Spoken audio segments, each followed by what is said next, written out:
হাজারো ব্যথা বেদনার পরে ফিরে আসনি তুমি আপন ঘরে।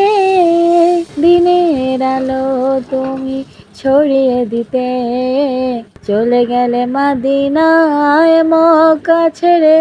হে রাসূল তোমাকে ভুলি আমি কেমন করে। হে রাসূল তোমাকে ভুলি আমি কেমন করে। হাজারো ব্যথা বেদনার পরে ফিরে আসনি তুমি আপন ঘরে।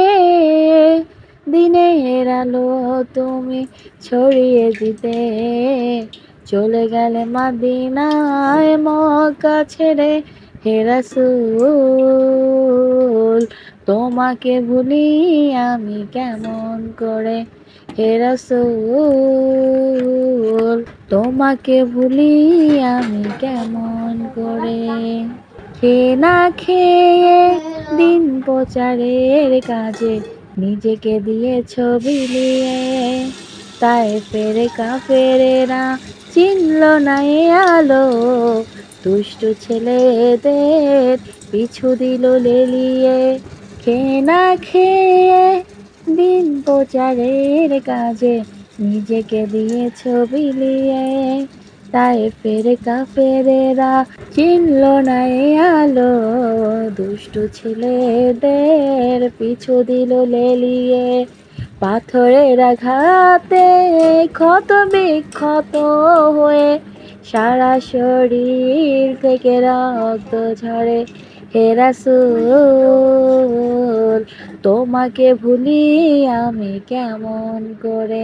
হে রাসূল তোমাকে ভুলি আমি কেমন করে।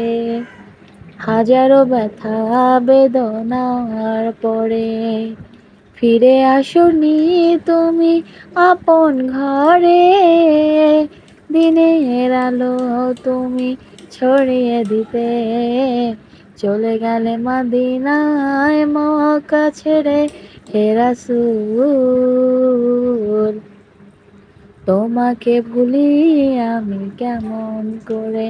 হে রাসূল তোমাকে ভুলি আমি কেমন করে। এতক্ষণ ধরে সবার কান আমি ঝালাপালা করে দিয়েছি। আসলে আমার কাজ করতে করতে গজল গাইতে অনেক ভালো লাগে, এটা ছোটবেলা থেকে অভ্যাস।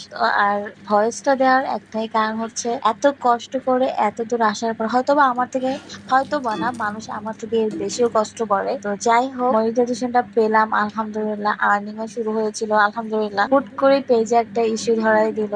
এত কষ্ট করে আসার পর যখন এরকম একটা বাধার সম্মুখীন হতে হয় তখন আর কিছুই করতে ভালো লাগে না। অনেক চেষ্টা করছিলাম ভয়েস দেওয়ার জন্য, কিন্তু মনে যাচ্ছে না, মন টানছি না যে ভয়েস দেই, তাই হচ্ছে গজলটাই গিয়ে দিলাম। আমার মতন কার কার অবস্থা, কারণ এখন অধিকাংশ পেজে কিন্তু রেস্ট্রিক্টেড মেরে দিচ্ছে। জানি না এটা কবে তুলে নিবে, আল্লাহ ভালো জানে। দেখি কি হয়, ধৈর্য হারা হবে না। আমিও মাঝে মাঝে আমার নিজেকে বোঝাই যে হবে, এতদিন যেহেতু কষ্ট করছি এই 2টা দিন আর অফ করে থাকবো না। তারপর হচ্ছে নিজে আবার নিরাশ হয়ে যায়। তারপর যাই হোক, আমাদের ধৈর্য ধরতে হবে। এই নিশ্চয়ই আল্লাহ আছেন, আল্লাহ যেটা ভালো মনে করবেন সেটাই করবেন।